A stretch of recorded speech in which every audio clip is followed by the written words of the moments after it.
ہے جب شادی قریب آئی پہلا سٹیپ ہم نے پیر صاحب کو بلانا ہے. میری طرف توجہ رکھے, پہلا سٹیپ ہم نے پیر صاحب کو بلانا ہے. پیر صاحب کیوں؟ اس لیے گھر میں برکت ہونی چاہیے. ہم نے پیر صاحب کو بلایا, ختم شریف پڑھایا, دعا کروائی, پیر صاحب چلے گئے, یہ سٹیپ ختم ہوا. دوسرے نمبر پہ نکاح خوانی کا مسئلہ آ گیا اور ہم نے مسجد کے امام کو بلانا. امام صاحب آئے, نکاح پڑھائیں. امام صاحب آتا ہے, نکاح پڑھاتا ہے, دعا ہوتی ہے, امام صاحب کو چھٹی ہو گئی. اب تیسرا سٹیپ آ گیا, اب شادی ہے, اب ہم نے کنجریوں اور گانے والوں کو بلانا. پہلے نمبر پہ پیر صاحب کو بلایا, دوسرے نمبر پہ مسجد کے امام کو بلایا, اور تیسرے نمبر پہ ہم نے گانے والوں کو بلایا. کیوں؟ نکاح ہے, کیوں شادی ہے. مسلمانوں, قرآن, اللہ کا قرآن سنو. اللہ کا قرآن کہتا ہے وَمِنَ النَّاسِ مَن يَشْتَرِي لَهْوَ الْحَدِيثِ لِيُضِلَّ عَن سَبِيلِ اللَّهِ. فرمایا قرآن مقدس میں سورہ لقمان کے اندر وَمِنَ النَّاسِ مَن يَشْتَرِي لَهْوَ الْحَدِيثِ لِيُضِلَّ عَن سَبِيلِ اللَّهِ بِغَيْرِ الْعِلْمِ وَيَتَّخِذَهَا هُزُوًا. فرمایا وہ لوگ جنہوں نے پیر صاحب کو بھی نکال دیا, دعا کروائی, بھیج دیا, مسجد کے امام کو بھی واپس کر دیا. تیسرے نمبر پہ بلایا گانے والوں کو, تیسرے نمبر پہ بلایا ڈھول مارنے والوں کو, تیسرے نمبر پہ بلایا ناچنے والوں کو. فرمایا وَمِنَ النَّاسِ مَن يَشْتَرِي لَهْوَ الْحَدِيثِ لِيُضِلَّ عَن سَبِيلِ اللَّهِ وَيَتَّخِذَهَا هُزُوًا أُولَئِكَ لَهُمْ عَذَابٌ مُّهِينٌ. او دنیا والوں, یاد رکھنا پیر کا نہ کوئی کام نہ دے گا, مولوی صاحب کا نکاح پڑھنا کوئی کام نہ دے گا. أُولَئِكَ لَهُمْ عَذَابٌ مُّهِينٌ. فرمایا دردناک عذاب کے لیے تیار ہو جاؤ. کون سی رسم ہے جو ہمارے گھروں میں نہیں ہوتی؟ کون سا نشیب و فراز ہے جو ہمارے گھروں میں نہیں ہوتا؟ مجھے ایک پرسو بندہ فون کر رہا ہے, مولوی صاحب ہم نے اپنی بچی کا سر کھولنا ہے, جس کو کہتے ہیں ماسٹراؤن, لیکن بات یہ ہے کل 13 تاریخ ہے, ہم کھول سکتے ہیں؟ نہیں کھول سکتے. 1400 سال گزر گئے قرآن کو نازل ہوئے کو, لیکن مسلمان تو وہیں کھڑا ہے جہاں پہلے سٹیپ پہ تھا. 1400 سال کے بعد پوچھتا ہے مولوی صاحب پگاہ سے چم اسٹراؤن مگر تروحمی تاریخ ہے کو ادرائیت کننا.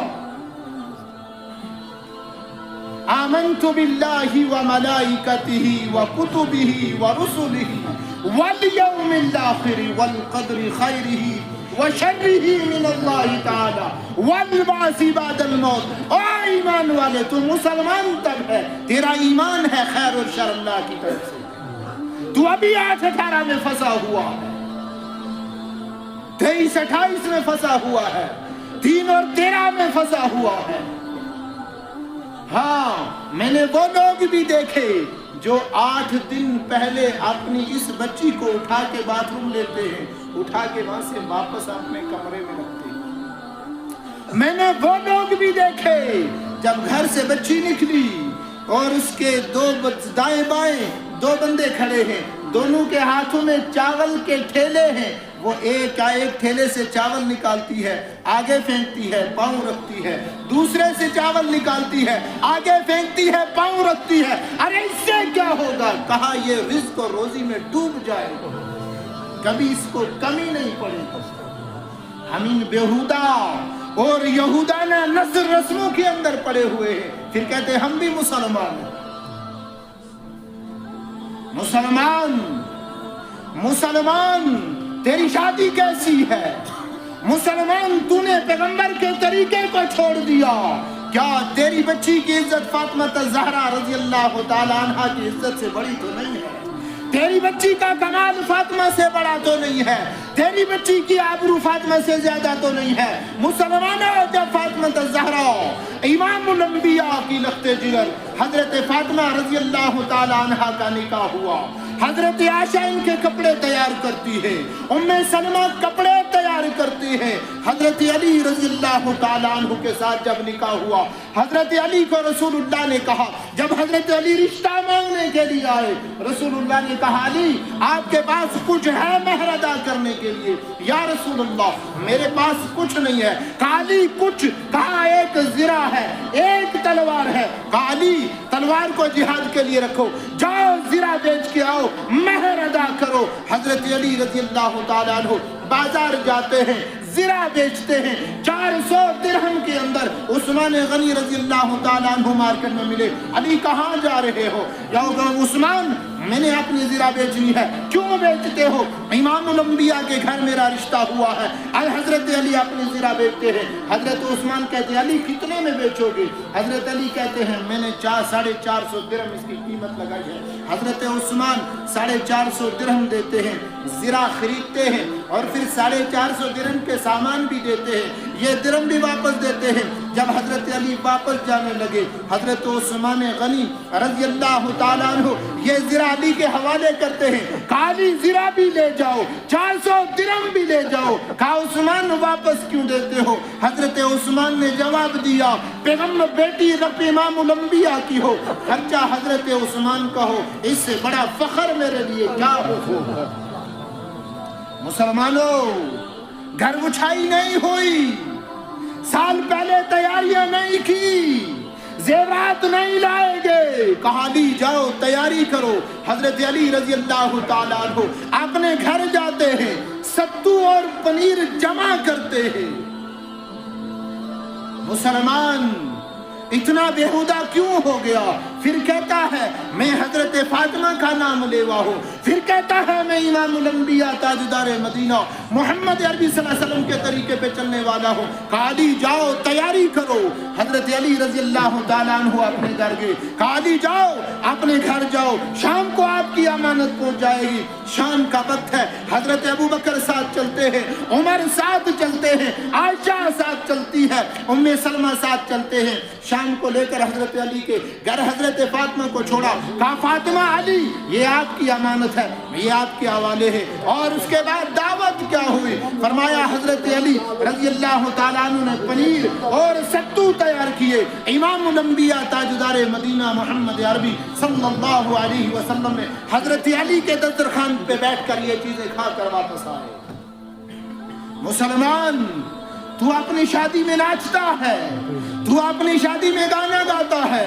مسلمان تو اپنی شادی میں غیروں کو الا کے نچواتا ہے۔ مسلمان تجھے شرم نہیں آتی؟ ہاں وَمِنَ النَّاسِ مَن يَشْتَرِي لَهْوَ الْحَدِيثِ لِيُضِلَّ عَن سَبِيلِ اللَّهِ۔ فرمایا یاد رکھنا وہ لوگ جنہوں نے ڈھول باجے لائے، یاد رکھنا جنہوں نے تمکناڑیاں لائی۔ وَمِنَ النَّاسِ مَن يَشْتَرِي لَهْوَ الْحَدِيثِ لِيُضِلَّ عَن سَبِيلِ اللَّهِ بِغَيْرِ عِلْمٍ وَيَتَّخِذَهَا هُزُوًا أُولَئِكَ لَهُمْ عَذَابٌ مُهِينٌ۔ فرمایا یہ دردناک عذاب میں جائیں گے۔ کون سا عذاب؟ عذاب مہین کیا ہے؟ جہاں ابو جہل جلے گا، جہاں عتبہ شیبہ جلے گا، جہاں ابو لہب جلے گا۔ أُولَئِكَ لَهُمْ عَذَابٌ مُهِينٌ۔ کیوں؟ وَإِذَا تُتْلَى عَلَيْهِ آيَاتُنَا وَلَّى مُسْتَكْبِرًا۔ فرمایا جب ان کے سامنے قرآن پڑھا جاتا تھا وَلَّى مُسْتَكْبِرًا كَأَن لَّمْ يَسْمَعْهَا۔ فرمایا جب قرآن پڑھا جاتا تھا یہ روح گردانی کرتے جیسے سنا ہی نہیں، كَأَن لَّمْ يَسْمَعْهَا جیسے کہ سنا ہی نہیں ہے۔ تو مسلمانوں یاد رکھنا اپنے نکاحوں کو آسان بناؤ، اپنے نکاحوں کو آسان بناؤ، شادیوں کو آسان بناؤ۔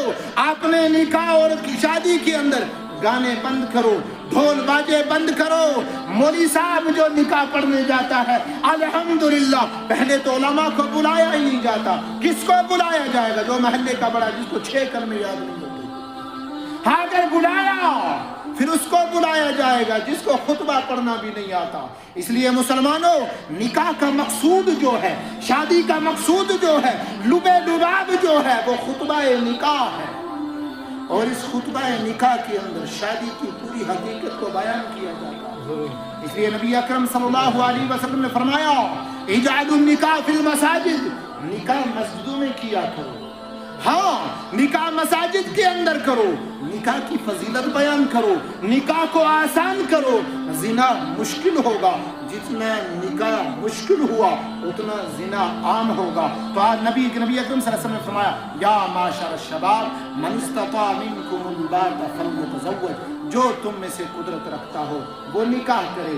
لہٰذا نوجوانوں کا نکاح کرو، نوجوان بچیوں کا نکاح کرو، وقت پہ نکاح کرو. گناہ کا دروازہ بند ہوگا، معاشرہ سدھر جائے گا.